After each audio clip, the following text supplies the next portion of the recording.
I haven't used it yet, but I'm planning on it. We can all use more edges. We can always use more edges. It's like, no one is going to be mad at extra edges. That's very true. Yeah. That is so true. Hello, everybody, and welcome back to It Takes a Village. I am your host, Delina, and today we are interviewing the CEO and the co-founder of Sienna Naturals with Issa Rae, and I'm excited to talk to you about this because she's somebody who I've known for quite some time, and I have a few products that I actually really like from this line. I talked about this in the Issa interview, actually. There is a mousse that I think that we all need. It's great. My hair right now is in braids, but if you have your hair and it's curly and you need to pull it back, but you don't want to use a gel, this mousse is incredible. It's actually probably one of my favorite products. I don't even think it's a hero product for them, but it's one of my personal favorites. Hannah is related to Issa. She's her sister-in-law. And we're going to talk today about her products. We're going to talk more about her process. And of course, we're going to keep it conversational because that is what we do. 3 things before I go. You already know what to do. Number 1, leave me a review on Apple Podcast would be super helpful, Spotify. And if you can, also leave me a comment here on YouTube. Number 2, share this with a friend. If this is the type of episode that you like and you enjoy, please share it with a friend. And number 3, sign up for the newsletter. We're going to have some really cool stuff coming out soon. And the newsletter is available at delinamedhin.com. That's my name, DELINA, Medhin, MEDHIN.com. Okay, with that, let's get into this episode. Hannah Diop. Yes. I like that. Okay. Yes. Hannah Diop, welcome to It Takes a Village. Thank you so much for having me. I am thrilled to be here. I am so happy to have you here. I know we've been thinking about doing this for a while. You are a busy woman. How are you feeling? I mean, this week there's a lot. There's a lot of events. We're hosting 30 events at Sephora's across the United States. Oh my gosh. We have that going on. I had a content day with Issa. It has been a jam-packed week, and it's only Thursday. And then I have the privilege of sitting here with you, and I'm so excited. Yeah. Also, can you tell me about this hair? Because this is very different for you. I know. I like it. This is very different. Yeah. You know what this is? Yeah, tell me. This is called hiring a creative director. So actually, I'm so fortunate. Yeah. We had a photo shoot this week, and this was the creative direction for my hair, and I was like, wait, that like chunky twist? I'm like, this is different. I don't know if I can pull this off. And then she did my hair, and I'm like, oh my God, I love this so much. And so I'm wearing this as long as I possibly can, and to all of the events that I attend this week. Yeah, it's really cute. I like it. It's like, it almost kind of reminds me of like, what is it, like boho? Yeah, boho, which is a vibe. That's so my vibe. Yeah. But I mean, the volume of hair, and then the style. I would never have picked this for myself, and I'm so glad that I have it. Yeah, it's really cute.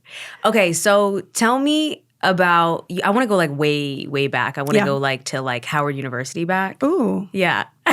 My sister actually went to Howard. Oh, she did? Yeah, she went to Howard Law. Oh, amazing. So she didn't do Howard undergrad, but still, anytime at the Mecca, the real HU is time well spent. It's an amazing place. Yeah. How was it going there? Oh my gosh. So I have to set the context of pre-Howard before I can tell you how it was going to Howard. Tell me. So I'm from Minneapolis, Minnesota. I was born there. Oh my God, you were born in Minneapolis. I was born there. I was only there for like 3 weeks. Sorry, I didn't mean to interrupt your story, but I just have to say. This is so cool. I know, Black Girls from Minnesota is like kind of a little vibe. September 18. Okay. I'm a Virgo. Okay. Where are you? What are you? I'm December. Okay. So I was wondering, like, were you born in Minnesota winter?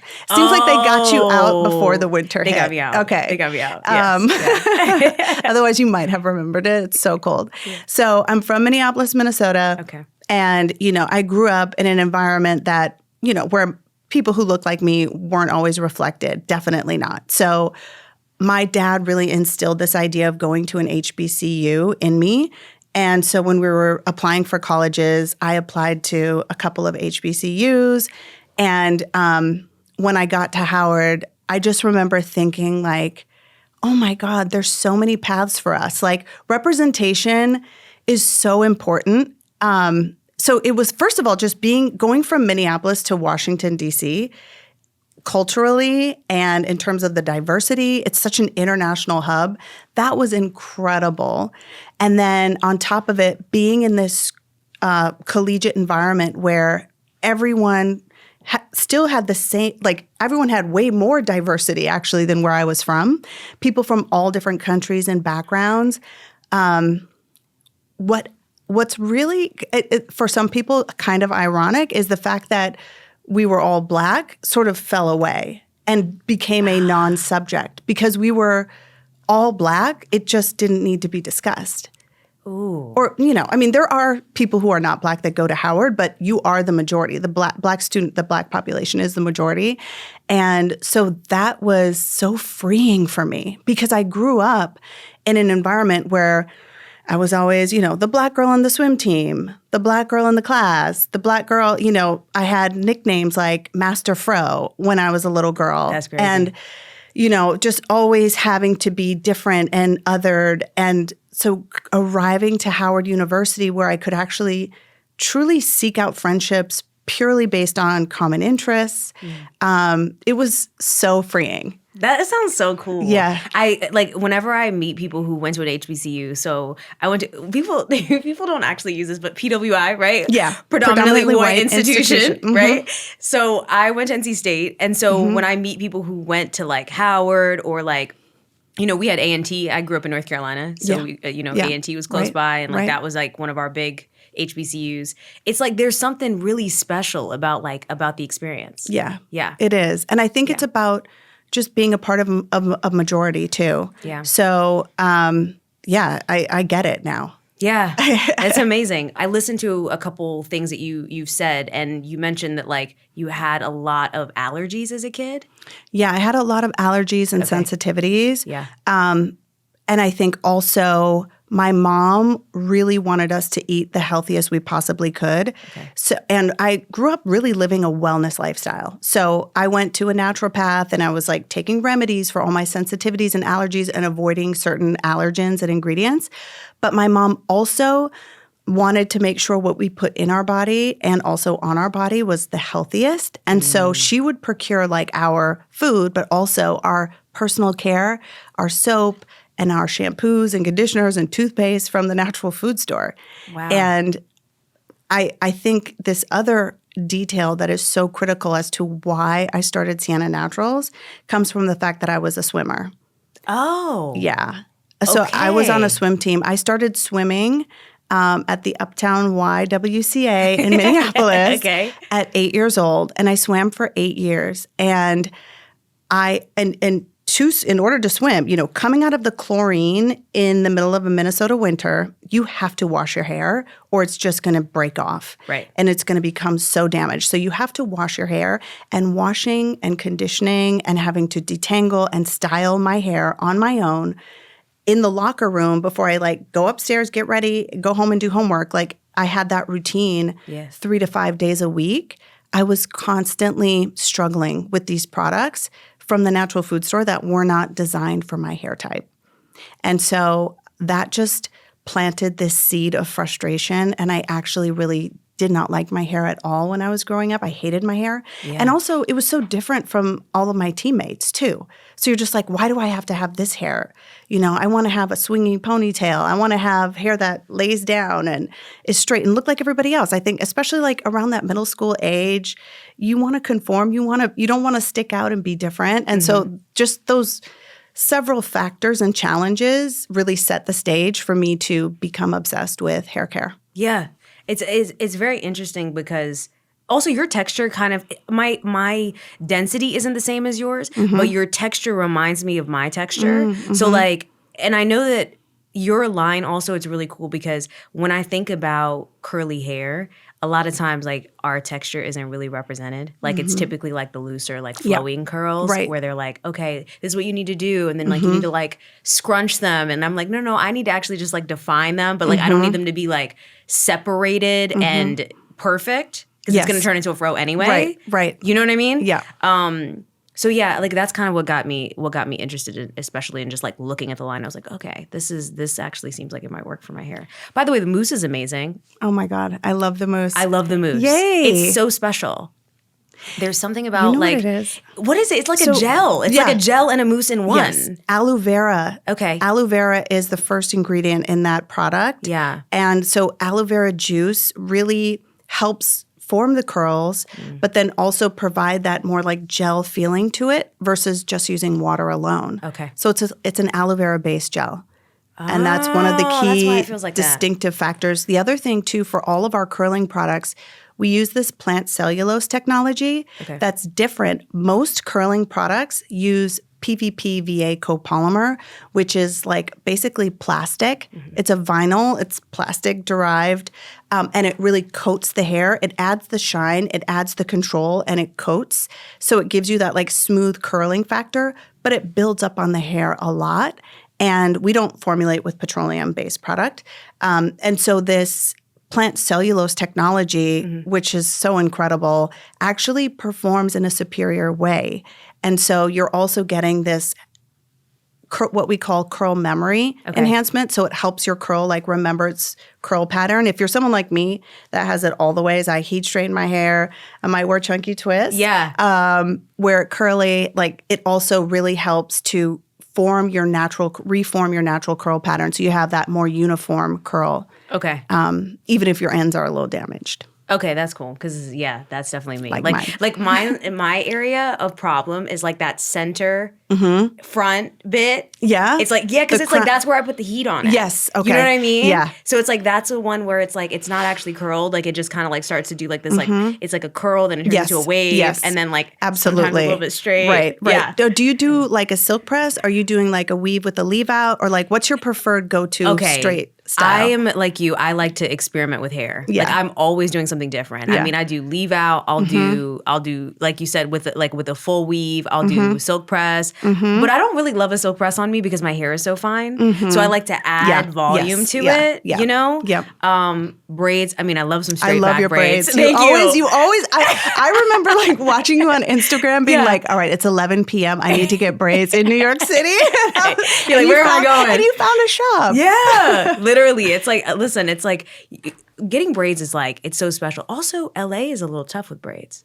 It's not like, as easy. It's not like Harlem. Yeah. Okay. I mean, Harlem, I found my girl. Her name's Rae here. Okay. She's amazing. Excellent. Yeah. Excellent. Yeah. I actually I just met a woman who owns a braiding bar. I don't know if you call it a braiding bar. Okay. But a braiding shop in the Valley. Okay. So this braiding shop, you can book an appointment. They have a list of braiders that they can provide to you if you don't have one already. And then braiders can also go there and braid hair. Okay. So it seems like a really cool concept. Very much so. Because most hairstylists are independent. And so it's like literally finding a needle in a haystack. That's the salon model, I think, really has not come back after COVID. Yeah. And so I think it's really hard to find a stylist now. Yeah. Yeah. Okay, so you were in the water like 24/7 essentially Basically. as a swimmer. Okay, so you had this moment where you were like, okay, what am I going to do with my hair? But you were, how old were you? 8, 9, 10. Oh, And I started. So you didn't even know what to do and you didn't even, Okay. I had a cousin who told me, like, you can have Barbie doll hair. You can have Hawaiian silky hair, right? Wait, I was like, what? wait, say what? I was like, wait, what? How old was this cousin? Hold on. This was no. Okay, hold on. I'm sorry. My cousin told me about this, but before my cousin told me, so my mom was definitely not trying to have us use relaxer. Okay. So I didn't even know what relaxer was. Although in hindsight, it's clear that my dad was getting an S-curl at some point in the 90s because his curl pattern was much looser than it typically was. But I didn't realize what was going on, what treatments he was getting. Okay. That's so funny. Did your mom know? I don't know. Okay. Probably. Yeah. I honestly don't know. Getting an S-curl on the low is crazy. On the low. On the low. So I just know he would go downtown to this salon, and this woman, Bevla, did his hair. Okay. And she was so beautiful and amazing. And it was one of those like black hair salons where it was just vibes. Like the chairs were lit, like there was like the mirrors were all lit, like everyone just, it was just one of those salon environments that is so nostalgic where the music was always so good. It was always pumping. But yeah, but let me tell you this. My family took a trip to Kenya, East Africa. Okay. When I was about 10 years old. And we stayed with this family in Nairobi. And I had bangs, quote unquote bangs. Okay. So I had cut bangs. They just stood out like a cap, right? Mm-hmm. So I had fitted bangs. Who cut those? I might have cut them myself. Yeah, okay. I was a very unique kid. Okay. I was being myself 100% of the time. Okay. I was also at this point wearing like velvet vests and penny loafer shoes. I think so. Were you? I wasn't, but I always wanted to be. Okay, but yeah, cool. I love it. Yeah, it was very theater. The best. For sure. Like, who wears a black velvet vest with like stitching on it? Yeah. And penny loafers. So I had cut my bangs, and we get to this family. We're being hosted by this Kenyan family in Nairobi. They were very well-to-do. Their house was immaculate, beautiful. And the daughters were like, they had like straight hair. And I was like, oh my God. Like, how do you get their hair like this? And they like took one look and they started feeling my thing. She was like, you don't perm your hair? And I was like, wait, what is a perm? Okay. And so at that moment, I was schooled on perms. And then it was like, my sister and I were like, Mom, you've been hiding something from us. There's something we can do that will make our hair like your hair, because my mom was white. Okay. And I'm like, you've been holding this information back, something that could change my life. And from that point, we just became insistent to get relaxer. And she broke down about 2 years later, and I got to go to Bevla, sit in that chair, and feel the burn. Yeah. And I got my first relaxer around 12 years old. Oh my God. No, literally that feeling, I will never forget it. It's soul crushing. It's soul crushing. And you why did they leave it on so long? You want to itch it so bad, but if you scratch it, it just makes it so much worse. It's literally burning. Literally. So yeah. Also, why did they leave it on that long? Like, they didn't even really need to leave it on that long. I know. You know what I mean? I know. Because you could do a little bit softer, and it doesn't have to burn like that. I don't know. That's crazy. I haven't tested. Yeah. I haven't done a relaxer in a really long time, but I just know that you get right? Yeah. It doesn't have to burn like that. It's so problematic. There's so many reasons why it's problematic. Namely, the reason that you feel, and it sort of validates that your natural texture isn't enough, or it isn't beautiful, or it isn't, enough as it grows out of your head. But I think, where I was at that point in time, I was, looking for a solution to help me manage my hair more easily in the locker room. I was looking for a solution that would help me fit in and have hair that looked like all my friends and my peers at school. So we did that. Yeah. Mm-hmm. How long did you do relaxers for until you were like, okay, I'm done?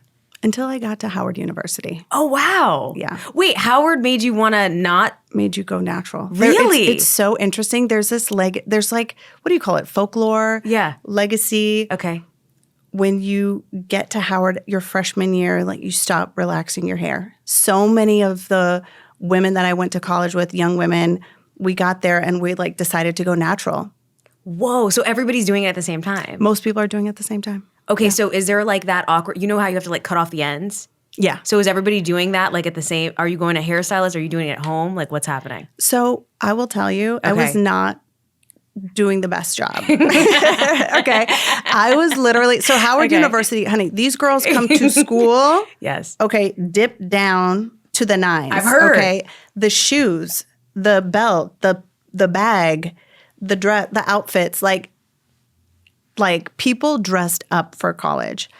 I was like, you could take the girl out of Minnesota, but you're going to have to give her time. Okay. Yeah. So I was like, definitely, like, my friends would try to be nice about it, but they're just like, oh, Hannah, do you want to like get your hair done? Or like, do you want to try my stylist?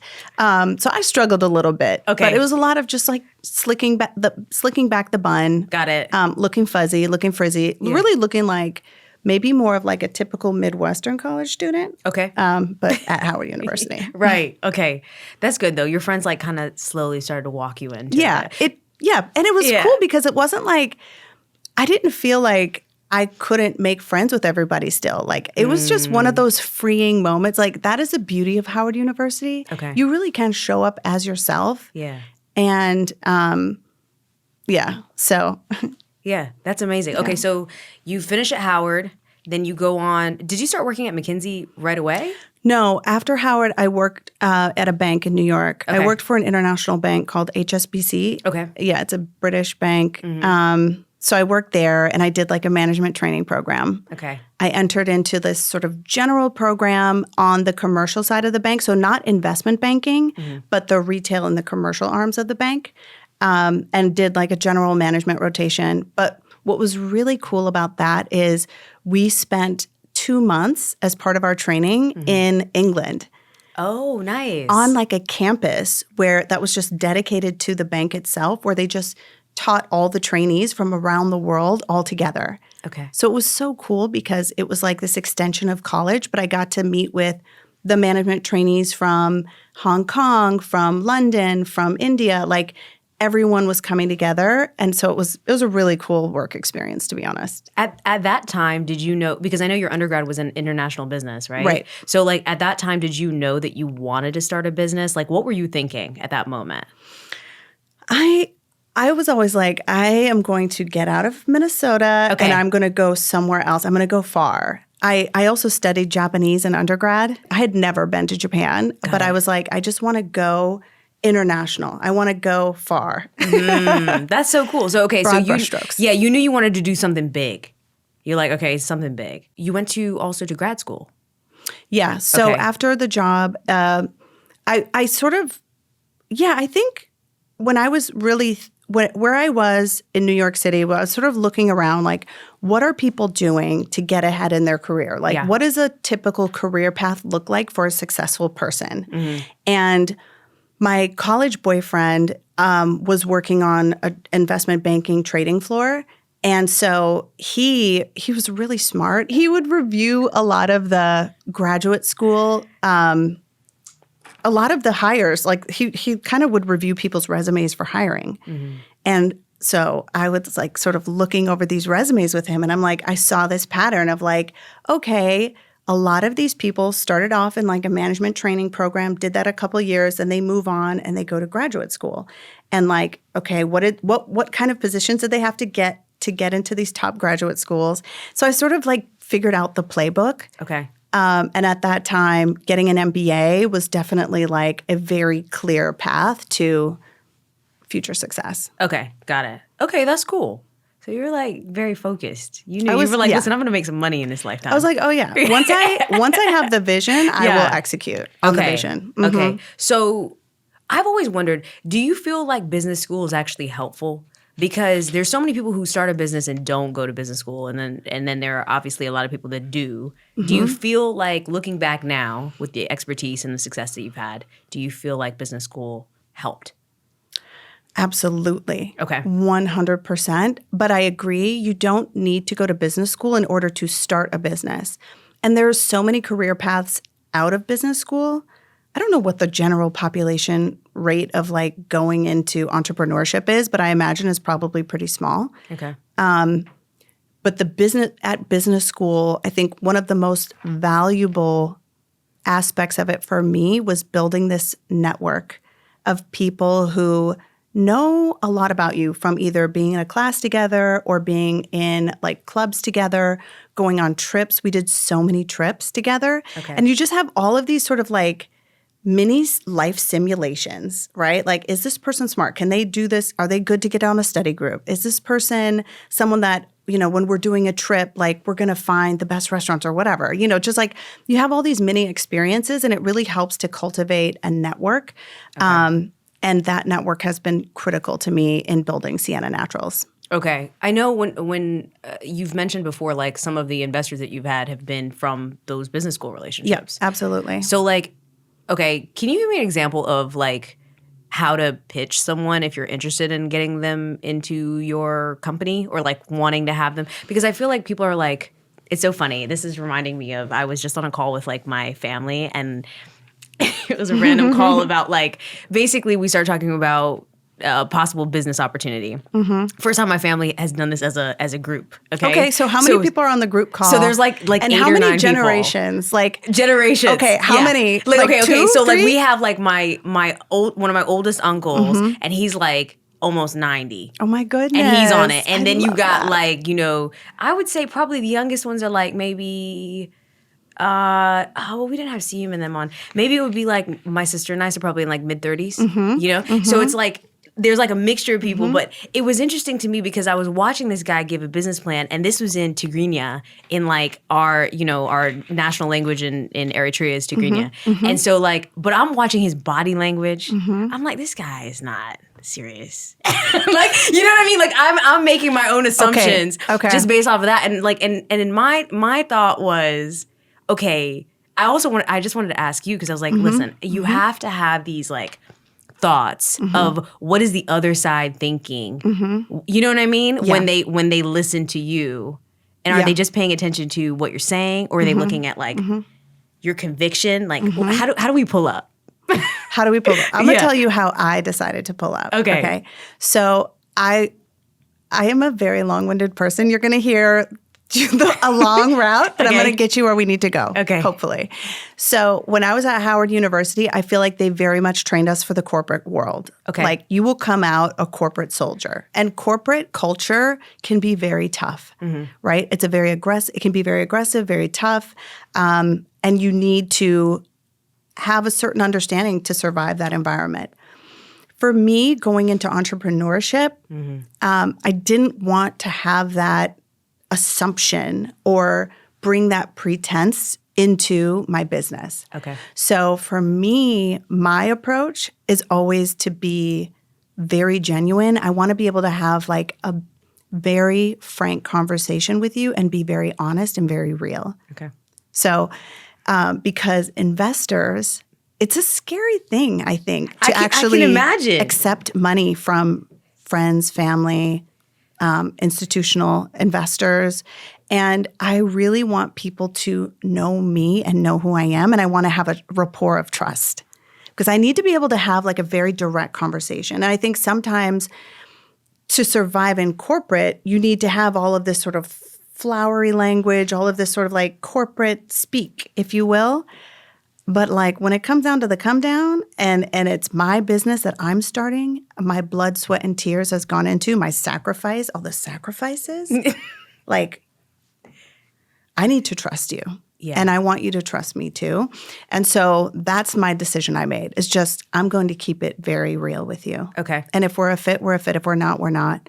And you're not, the rejection rates, you know the statistics, right? I've heard. Yeah. Yeah, it's like very high. Very high. Yeah. But that's the route I took. And, I think starting with friends and family really helped me have confidence in that strategy, because if my friends truly believe in me to the point where they're going to write me a check to start to go after this vision, then I'm onto something. Like I know that it's real, and it's like the people who love and care about you the most. For a while, though, I will say I let it get to me. And I think like, I don't know why I feel like I'm going to start to cry, but I think that we put so much pressure on ourselves as entrepreneurs that for a while I just really like, I worried so much that became a distraction. Yeah. So I think, there's also this part of like, when you're taking capital, you have to allow yourself to stay playful, to stay in your higher self, to stay in your spirit of what brought you there in the first place. And I think that there is this intimidation factor around raising capital that can kind of push you or start to creep in these thoughts of like who you should be or shouldn't be. Yeah. You got to watch out for. So when you give like a presentation for this, is it like a proper presentation? Like, are you giving PowerPoint or are you just PowerPoint. Talking through it? Okay. No, I'm giving PowerPoint. Okay. Now, remember, I worked as a McKinsey consultant. Right. Okay. Yeah. So Mama knows how to make a deck. Okay. Yeah. Trust me. Like that's the thing. I studied business in undergrad. Yeah. I studied business in business school. Yeah. I didn't go to a shabby business school either. Like come on, Wharton. Wharton. They flex on you with the academics. They are not here to be. I mean, they want you to be cute, maybe, but cute is like at the bottom of the list. Yeah. You are here to show that you can do math and, run a business. And so I think that, like, how do I show a business? How do I illustrate a business or a vision? Yeah. I think comes from that training. And that's another thing too. I feel like, in addition to considering business school, I really feel like real world work experience can really help prepare you for entrepreneurship. Okay. Yeah. So you feel like that HSBC like really helped? Wait, was it I think HSBC? HSBC right? is where I worked. Yeah. But I really, I think that was great. That was fun, fantastic. It helped me understand like the social aspects of business a lot. I think McKinsey and consulting really probably lended itself. It was probably the best work experience to prepare me for fundraising. Got it. Okay, so a lot of people say also it's better to be self-funded and take funding when you're ready. Yep. Can you talk to me about like the beginning parts where you were like, okay, I'm figuring this out. I know that I'm interested in this idea. I know that I want. Did you know the name too? Sienna Naturals? Yeah, Okay. I did. I came up with that name. Okay. It's a good name. Yeah, and it was a methodical process, basically. I wanted something that was natural of the earth, but didn't tie you into an ingredient necessarily, and also was brown. Oh, okay. Yeah. So Sienna I'm is brown. I'm like, okay, so what is the universe of these, that will work? Okay, so you had the name and the idea. When did that hit you? Like at what year? Because I know that the company actually started. That was actually when I was still consulting. So, Okay. I mean, when I say from a young age, so that whole childhood experience, that just planted a seed. And even as early as undergrad, in college, I had ideas about doing something in beauty, in natural beauty. Okay. I was like, I grew up I was taking, blue algae when I was 17 years old. Wow. I was taking supplements. I lived this wellness lifestyle that's so popular now. So I'm like, I was like, this is what I had because of the family I was born into, but these things really do help me feel better. And I'm like, there's an opportunity here. And also why does it have to be so extreme that it's either these natural products that don't work at all or these super toxic, chemical filled products that smell so strong. So that's how that it started to hit me that early on. And what actually inspired you there? Where? How did you know? How did you know that it was the time to start it? Yeah, that's a great question. So my mom had gotten really sick with cancer, breast cancer. Okay. So she had a bout of breast cancer, and she was a breast cancer survivor. So she was cancer-free for about 17 years. Wow. And all of a sudden it came back and it was metastasized in her bones, and it hit really, really hard. And this was right around the time I was getting married. I was working in consulting. I was thinking about what I would do next. And that just having this come on suddenly and where, I was going to lose my mom, that really hit me really hard. And I was like, I want to go after my dream. I have to go after my dream. So that experience really pushed me to get started. Yeah. Wow. I'm sorry about your mom. Thank you. Yeah. Yeah. So you were, wow, it was intense, I was like, let me just have a moment for that. Mm-hmm. Yeah. So you knew you wanted to start then. How did you have the energy for that though? You're so it's such an emotional moment, emotional time. How did you have a moment for that? I think for me, yeah. And I actually had this realization just probably a year ago after doing this for more than 10 years that a lot of the energy and a lot of my energy source was actually grief. Wow. Yeah. That's deep. Yeah.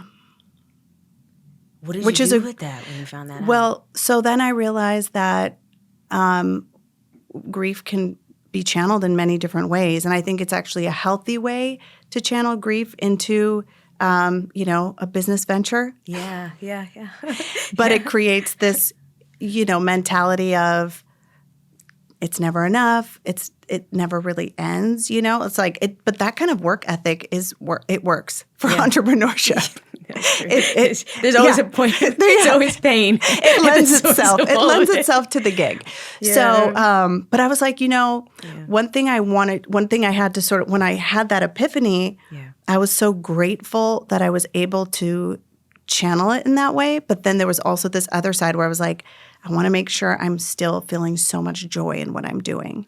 And I want to make sure I'm doing this out of joy and out of love, as well as out of this like very meaningful tribute to my mother in many ways. When you finally like realized that and felt that, did it stop you for a second? Like, did you need a minute? I just more so reflected on like, where am I showing up? And I might just be pushing too hard on something without really coming from the right place about it. So it just sort of like was a moment for me to reflect and then like think with a different angle on like some things that I might just be really pushing too hard on and just like clamping on that like, whoa, just take a step back and like give it a vibe check instead. Or like, let's try to make sure we're looking at this through a lens of joy, love, fulfillment, fun, and not just like, something still honorable, but more so dug in and intense, purely intense. Did your okay, so you started the company in like 2012, correct? Yeah, I started like working on the idea. I didn't have come on, I'm McKinsey. So I had a 100-page deck. Okay, I had a 100-page deck. That's so impressive. Yeah. Because most people are like, I think I got an idea. Let me call up a lab. No, I had 100 pages. Okay, all right. 100 PowerPoint slides. I was ready. I had a like conglomerate plan on my hand. It was not a small business plan. So what I had to do was be like, oh, no. Let's dial this back. Okay. You've got to start small and iterate to get where you need to go. So I was like, okay, take the $1 billion idea, which is good to have. You want to see where you're going to end up, but like, how do you actually get started? So I think for me, it was like, okay, how do I actually go and do this? And I'm like, great, I've got the plan. Let's go. I'm going to go to this trade show. I'm going to meet the manufacturing partners. I'm going to get them to manufacture the product. I'm going to source from these bottling suppliers. I'm going to get the bottles. Like, it's going to be all good. And I remember there was a big beauty trade show in New York City. I lived in New York at the time. And I walked in there, I had my shoulder pads on, had my suit on, and I walked up to these contract manufacturers. And like literally one after another, they were like, no, we're not making that. We don't make that. We don't have this off the shelf. We don't have these types of formulations off the shelf. We don't formulate for textured hair. We don't formulate clean for textured hair. And not only that, like, I'm like, okay, so if, what are your minimum runs? Like, nobody even wanted to sell me their goods. Oh, wow. Yeah. They told you no? They told me no. So what did you do? So I was like, oh my gosh, this is wild. So I was like, okay, I'll make it myself. Went to YouTube University, looked up some videos. And this is like when Issa was starting to come around. Yeah. This is like right around the time that she was making Awkward Black Girl. I forget when the pilot launched, but it was like she was starting to build up her career, and so she would come out and like stay with us. Okay. So I remember we had an apartment in Hell's Kitchen. That's where like I was incubating this idea.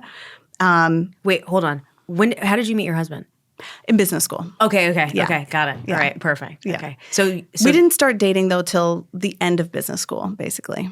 Okay. Did you like him? Did he like you? It was funny because we were both in other relationships. Well, I'll speak for myself. I was in a relationship. I was in a relationship that ended after the first year, and then we became friends. So what happened was one of these trips. Okay. One of them trips. Okay. Okay. Yeah. Life simulations. Okay. Yes. We had gone on a trip together, and we just had a couple of moments where like we're sitting on a bus ride together or sitting at a lunch or something, like very innocuous, but something like we just kept making each other laugh. And I was like, oh my God, something about him struck me. I was like, I feel like you're my people. Yeah. Like, I feel like we could have been childhood friends or something, or like our families would have gotten along.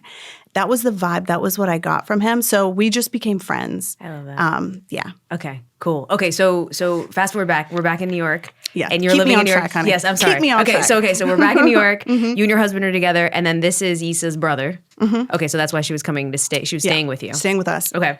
Yeah. Just when she would visit, or like staying? She would stay with us. We have a basically she would stay with us sometimes, especially when we lived in Harlem because we had a 2-bedroom. So we would host her a lot. But if she wasn't staying with us, she would definitely stop by and like have dinner or hang. And so I was like creating all these products, and I would like send her home with something and it would like split or it would mold. And I was like, oh my God, I bought this natural preservative off this lady on YouTube. Like, what's going on? And then after some point, I realized like, oh my God, this is so hard. I think you actually need to be a chemist to make a formula. Okay. So then I said that. I was like, I need to find a cosmetic chemist who will create the formulas that I want.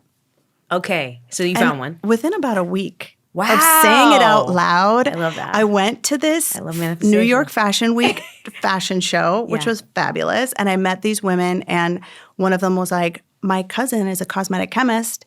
And, you know, we've been rocking ever since. When did you get to LA? We moved to LA in 2017. Okay, so more recent than I thought. Okay, so the brand was born in Harlem. That's so cool. I lived in Harlem for 10 years. We briefly lived in Hell's Kitchen. Okay. And then we moved to Harlem. My husband had previously lived in Harlem too. I think all in total, he's lived there like 15 years.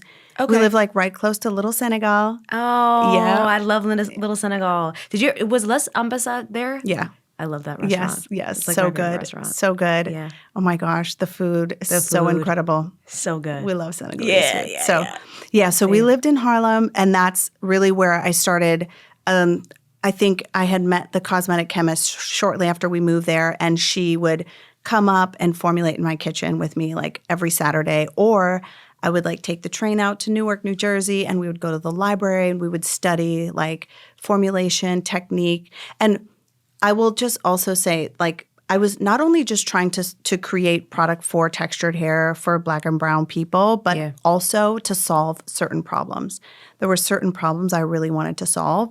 One of them being like dermatitis of the scalp or eczema of the skin, and just dealing with scalp irritation. Because that was, in my research, in my 100 pages, that was a big market opportunity that I noticed. And I always wanted the products to be universal, used for the family. So mom can use it. She can use it on her baby. Okay. And so those kind of have always been parts of the design philosophy. Is that still the case with all the products? Like anybody in the family can use them? Yeah. Okay. So what we do is we dermatologist test. So we adhere to the ingredient standards of the European Union. Okay. We're also clean at Credo Beauty. We're clean at Sephora.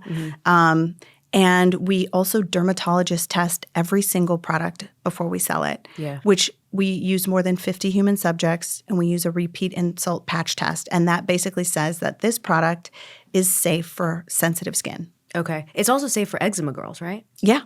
Safe for Yeah. eczema girls. In fact, a lot of people with like psoriasis and eczema, they'll leave reviews. We don't make it an active part of our claims. I think there's so much going on with the products and the claims, and we really focus on that performance story and the scalp health. So the scalp benefit and the hair health benefit at the same time. Okay. Did you ever have any personal issues with eczema? Yeah, right? I did. Yes, as a kid. Did it go away? It went away. I kind of grew out of it. And I think it was also probably related to food allergies too. So a lot of times eczema can be related to food allergies. Okay, that's funny that you say that, because I have had an experience where I realized that oat milk actually like flares up my eczema. Yeah. And almonds. Sensitivity. Almonds. Yeah. Which is interesting. That's interesting. Yeah. I also have a little bit of a sensitivity to almond too. Okay. But, get your panels done. I know. I need to do a full workup so I can really find out. Okay. So I do want to ask you, like, what made Issa want to work with you?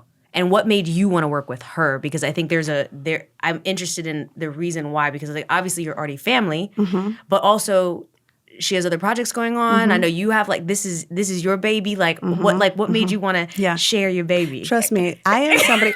Look, you get in a conversation with me. I'm still going back to your business plan. Like, let's go back to your business. Let's workshop it. No. Okay, yeah. But I love to talk about business. Okay. I love people's ideas. I just love I love the creative. I call myself like a business creative. I'm a very creative person, I think, in many ways, but not necessarily in like the pure art form of it. And that's why I needed a creative director to get my hair right. But I love just this idea of like taking an idea and bringing it to life and manifesting it. So that I'm always in discussion with people around that. And I mean, Issa is she's a mogul, right? So she's always been like that. And I just used to love when she would come and we would talk about ideas and I would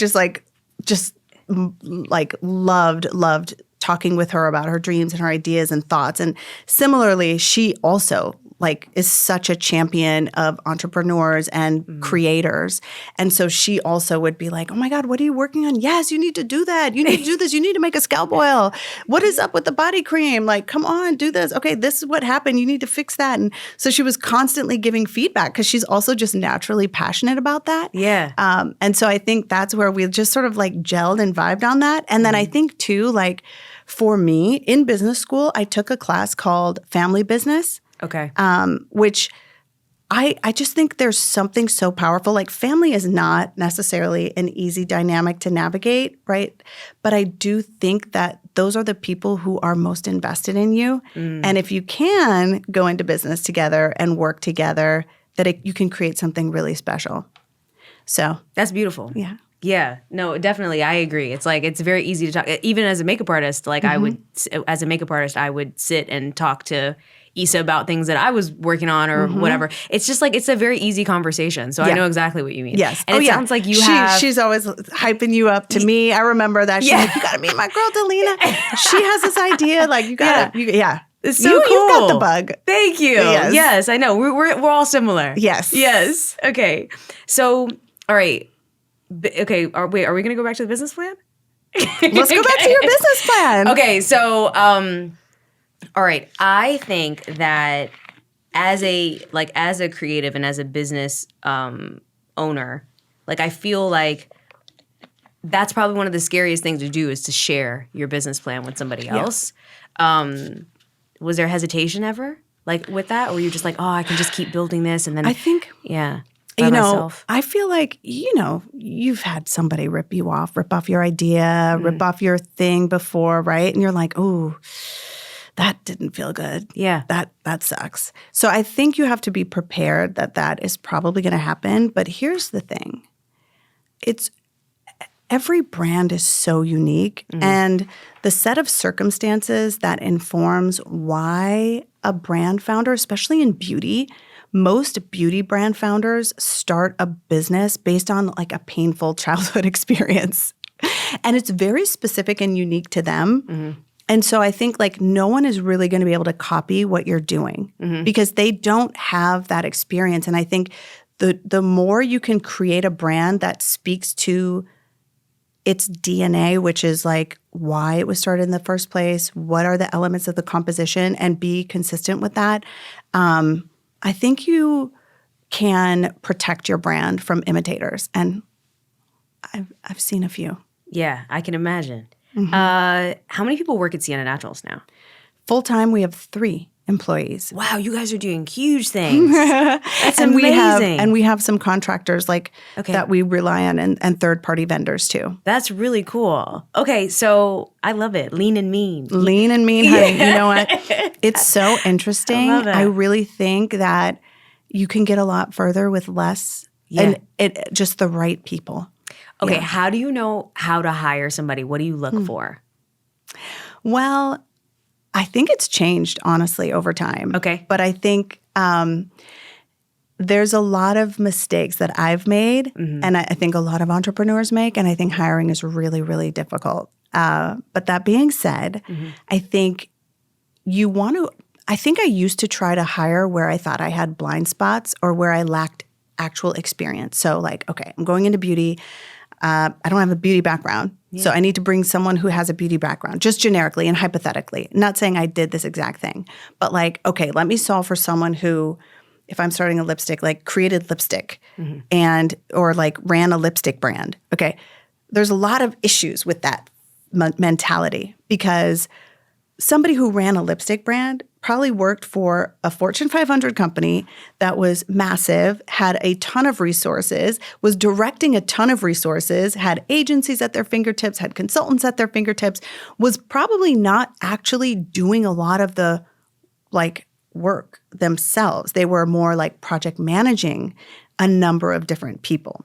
And so when you're like, you got to go from the 100-page deck that I had to like, actually, how do I get started? Yeah. And you need a very different skill set. You have to be so scrappy. Mm-hmm. I think it's more important that you find people who are hungry and excited to learn and get really, really, really creative to find solutions when things are really tough. What about personalities? Like, what type of personality are you looking for? I think on my team, because my personality, I'm very like, I think I can be direct, but I'm very gentle and I'm very caring. Oh, that's and nice. I think like that environment, like I don't want somebody to come in and who's just like disrupting the flow and disrupting the energy. So the energy is very kind. Okay. And it's not kind fake. It's like actually like, I like to make space, give people space, and I think there's a brasher way to run a business, and a lot of people do it, but it's not my style. I love that. I think that that's great. So you make sure that they're a culture fit. Yeah, first. I think the culture fit is important. Okay. That's great. Yeah, but then you also do want to hire somebody who isn't just like thinking exactly like you, because you guys are going to have the same blind spots. Yeah. So you also want to make sure you're bringing in a skill set that complements what you've got. Okay. Yeah, I ask because hiring for me, I feel, is just one of those things that's like, it's so tricky. Mm-hmm. Because it's like you feel like that the person's the right fit, and then all of a sudden you're like, are they? I don't know. Right. And a lot of times it becomes this moment where you're like, but you're also like, you're lean, right? So you're like, you're not trying to have too much movement. Yeah. Have you ever been in a situation where you kept someone on too long? Yeah. Girl, same. First hire, I do want to ask you, like, you hired somebody who did similar to what you were doing, or you did? No. Okay. Who did you hire? I hired, my first hire was a creative hire. Okay. Yeah. That's creative. very cool. Because, well, let me see. If I back up, it was the cosmetic chemist, right, to actually make the formulas with me. So, but she's not a full-time employee. Mm-hmm. So, but she was like my first partner in the business, because my passion comes from the formulation, and I am obsessed with our formulas. I am still like the CEO and the head of product development for Sienna Naturals. So we have a long roster of things. Every time I have an idea, I'm like, we got to make this. We got to try this. That I think is my like unique advantage. And so then the second person I hired was actually like what I called our creative heartbeat for the brand. So she was a strong creative. Okay. She could produce creative. She could copyright for the voice of the brand. She could bring my vision into like the creative realm. Okay. Add picture, add sound, add color to it. And so that was really important, because I don't necessarily, although I am a creative in many ways, I don't have like the artistic skill. Okay. Yeah. How many products do you have in the lineup right now? Right now we have 11 products. Wow. Yeah. And you just got into Sephora. Yeah. Do you get to design like what it looks like when people like The visual merchandising? Yeah, like how does that work? Absolutely. Okay. Yeah. Yeah. You come up with your visual merchandising. I mean, there's parameters, and there's of course size restraints. Like for the shelf, we have a limited amount of space, so we don't have all of our products not all 11 products are on the shelf right now. Okay. Yeah. Are all We of have them on Sephora.com. Cool. Yes. Okay. Mm-hmm. Okay. And we launched our DNA scalp serum in January, which has been so heard. incredible. And it's been a dream product for me to make. We've been working on it for over 3 years. But bringing it to life, I wanted to make sure that we did it the right way. And I wanted to include a clinical study, a clinical trial with women who were diverse, with Black women. A clinical trial on a hair growth serum, it's like that includes Black women, is very rare if it's ever happened. And so we did a 16-week study, and we have 39 subjects that participated. All of them identified as being women with textured hair, and they were diverse from all different backgrounds. And they also identified as having thinning hair, but no one had permanent hair loss. So we really used exactly who the product is designed for in our study. And the results speak for themselves. Yeah. So it's been incredible. the results look incredible. I haven't used it yet. but I'm planning on it. We can all use more edges. We can always use more edges. It's like, no one is going to be mad at extra edges. That's very true. Yeah. That is so true. It doesn't matter who you're talking to. They're going to be like, yes, please. Okay, this show is called It Takes a Village, and one of the main reasons why I called it that is because it's focused on gratitude. Is there anybody that in your life personally or professionally that you would like to talk about and share about how they've impacted you? Oh. Yes. I think my husband is going to get a special shout out because he's a part of this business, whether he likes it or not. I think whoever your partner is, day to day when you're an entrepreneur, they're in the business. Yeah. And he's just been this rock and this support for me that I'm so grateful for. I'm so grateful for. I love that. Yeah. Professionally, you have anybody that you'd like to talk about? Professionally? Yeah. I want to shout out all the women running beauty brands that I lean on every day, that lean on me. And I think that it truly makes the experience that much more magical when you're doing it in community. And yes, we go through things. And it's really hard. It gets really hard. But I think that having this support system here and just knowing like there are these women holding me up and I'm holding them up, it's magical. It's incredible. And I think it's also like, I don't know if it's always been like that in the beauty industry, but I feel like at this point in time, even brands that are competitors of mine, even in Sephora, being supportive of me and me being supportive of them and us just being honest and understanding like we have the same goal. And when we all win, we will all win together. And there's room for all of us. That is just so incredible. Yeah, that's really amazing. I remember because I saw you actually in person. I've seen you in person obviously like a few times, but I remember I saw you at Clean Beauty Summer School that Amy Lou was doing. Yes. And I was like, wow, it's so cool to see so many founders just like you're from the outside looking in. It just there looks like exactly what you said. There's a community of togetherness and even the way you all post about each other's stuff and I went to this event or you go to the dinners, and it's really cool to see that because I think that like you said, it's a very lonely process to work for yourself. Yeah.